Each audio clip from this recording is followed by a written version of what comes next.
Hi, my name is Dr. Patrick Pfau. This is Dr. Mark Benson.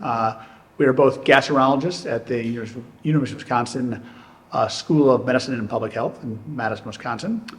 We are here to discuss a recently accepted and soon to be published article for gastrointestinal endoscopy, and this is part of the author interview series. The title of the article we're going to discuss today is an article entitled Top Tips for Endoscopic EUS-guided celiac plexus block and neurolysis. Dr. Benson will be the interviewer. I will be the interviewee. So Pat, why did you choose this topic for top tips?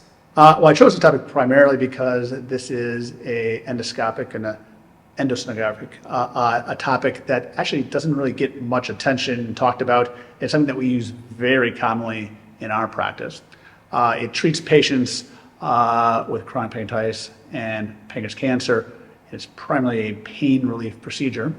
It's actually a very easy procedure to perform, simple and actually quick, and it really brings definite benefit to our patients. It's really something that all people who do endoscopic ultrasound and interventional endoscopy should know how to do very simply and easily, and know the data behind it. So can you describe what is a celiac plexus block or a neurolysis, and is there a difference? Yeah, this is sometimes gets confused. They're both very similar procedures technique-wise, but they're different in the type of patients we do them in, how we do them as far as what we inject, and how long they last.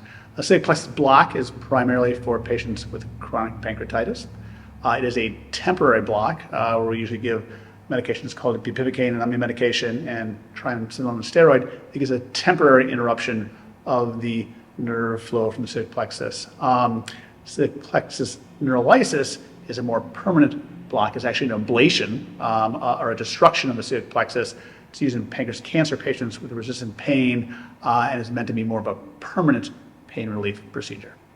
Can you expand further on what type of patients that you use the block on versus the neurolysis?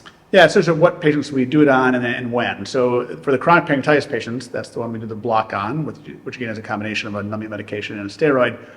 We do that primarily in chronic pancreatitis patients where medical therapy, pancreas enzymes, non-narcotics, narcotics is not effective enough, and we really do it for pain relief procedures in conjunction with medical therapy and with endoscopic ERCP therapy. Celiac plexus neurolysis is again for pancreas cancer patients, primarily where they have pain-resistant narcotics, often as a salvage therapy for pancreas cancer pain. And can you explain exactly how you do the procedures? So the procedure is fairly simple, actually. It's done either with moderate sedation or max sedation. It's done almost exclusively with the curvilinear scope. We pass that down to the stomach, posterior wall, and identify the area between the aorta and the celiac artery. There's sort of an arch there, or a V. That's where the celiac ganglion exists, and that's where we do the block into. We then actually take a needle. We usually use a 20 gauge, a special needle for celiac plexus block and neurolysis that has side holes, and it sort of improves the spray or injectate spread over the nerve plexus. We then puncture through the wall of the stomach into the celiac trunk. We then inject 3 cc's of saline through the needle to clear it of gastric contaminant.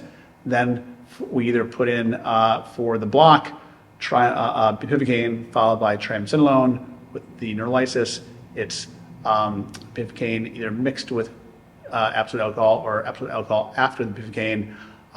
We then follow that again with another 3 cc's of saline to clear particularly the neurolytic agent, the absolute alcohol, out of the needle. And then remove the needle and scope. Typically takes less than 30 minutes, and even sometimes closer than 20 minutes. And do these procedures actually work?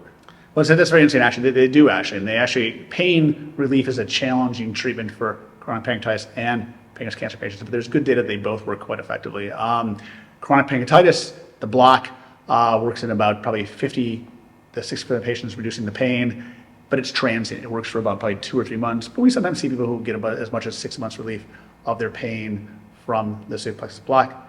Neurolysis is again an ablation or destruction of the celiac plexus that's meant to be much more permanent pain treatment. That actually is effective in about 50 to 80% of patients and actually can last for 1 to 2 years. And can you repeat the procedures if you need to? Yeah, particularly the block. The block, again, is a transient interruption of the neural pathways. And so both safely and effectively, you can repeat the procedures. And I think in our practice, when it's effective, we very commonly repeat the procedures up to every 3 to 6 months, and patients actually ask for the procedure to be repeated. And it's, again, safe and effective. Neurolysis generally is a destruction of the plexus, so you shouldn't have to repeat as much, but it's an inexact science. You don't always spray the alcohol over the entire plexus. So there is some people who do benefit from a repeat neurolysis, and the people who do better with the block and neurolysis and repeat are the better ones who did better with the initial block and neurolysis. And are there unique complications associated with these types of procedures? Yes, but not really much more than average EUS. The complications are probably the same we see with EUS-FNA, even though we're actually injecting right near the aorta and the trunk. Very rare bleeding complications, no more than normal EUS. The unique complications are a few. There has been described, particularly with the neurolysis component of EUS-guided neurolysis, there's been infarction to the stomach, pancreas, spleen. There's been infectious abscesses, and there's been very, very rare case reports of diaphragmatic or lower extremity paralysis. And then finally, how do you see these procedures fitting into the care of patients with either chronic pancreatitis or pancreas cancer? I think probably they're often underused, but I think for chronic pancreatitis, we found it very, very useful and do it quite commonly in chronic pancreatitis patients. As soon as they are really, it's really a pain relief procedure. So as soon as chronic pancreatitis patients are not responding to enzymes or are non-narcotic pain medications, we'll block them before we start narcotics. And it really is a simple, easy procedure that brings pain relief to the patients. Similar with pancreas cancer. We primarily use it as salvage therapy, often when pain is out of control with either narcotic or non-narcotic methods for pancreas cancer. There is some data that you should do the neurolysis at the time of the first EUS diagnosis, and doing an early neurolysis brings better long-term pain relief. So it's really pain control that is resistant to other methods for treating chronic pancreatitis and pancreas cancer. Well, thank you, Dr. Pfau. That's very helpful. All right, thank you.